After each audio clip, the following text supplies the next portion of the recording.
ప్రేమకు కులం, మతం, పేద, ధనిక, వయసు అనే భేదాలు ఉండవు. అందుకే ప్రేమ గుడ్డిది అనే నానుడి తరతరాల నుంచి ఆగకుండా వినిపిస్తుంది. తమ కంటే 20 నుంచి 30 ఏళ్లు పెద్ద వయసున్న వాళ్ళని పెళ్లి చేసుకుంటున్న ఘటనలు ఈ మధ్య పెరుగుతున్నాయి. వీటన్నింటినీ మించిన ఓ లక్ అలాగే ఓ లవ్ స్టోరీ తాజాగా చైనాలో వెలుగులోకి వచ్చింది.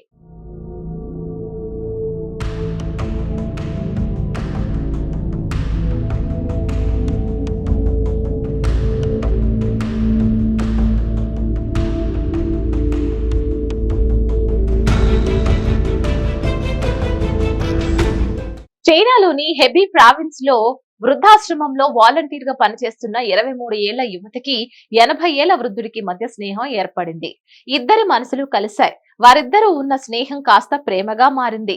ఇద్దరి మధ్య ఏజ్ గ్యాప్ అక్షరాల 57 ఏళ్లు. కొన్ని నెలలు ప్రేమించుకున్నాక పెళ్లి చేసుకోవాలని నిర్ణయించుకున్నారు.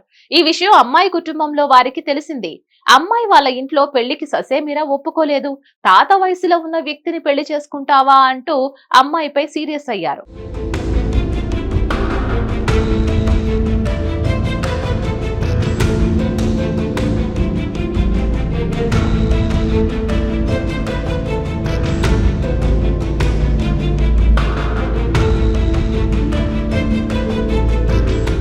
వృద్ధుడితో పీకల్లోతు ప్రేమలో ఉన్న ఆ యువతి అతనితోనే బ్రతకాలని నిర్ణయించుకుంది.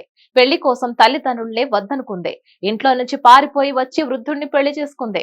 వృద్ధుడి మెచ్యూరిటీకి ఫ్లాట్ అయ్యానని యువతి చెప్పగా, అమ్మాయి అందానికి ముగ్ధుడయ్యానని కూడా వృద్ధుడు తెలిపాడు. ఇప్పుడు ఈ వార్త సోషల్ మీడియాలో వైరల్ గా మారింది. ముసలోడికి దసరా పండగ అంటూ కొందరు ఫన్నీగా కామెంట్స్ చేస్తున్నారు. డబ్బుల కోసమే పెళ్లి చేసుకుందని ఇంకొందరు అంటున్నారు. మరిన్ని అప్డేట్స్ కోసం కీప్ వాచింగ్ టీవీ.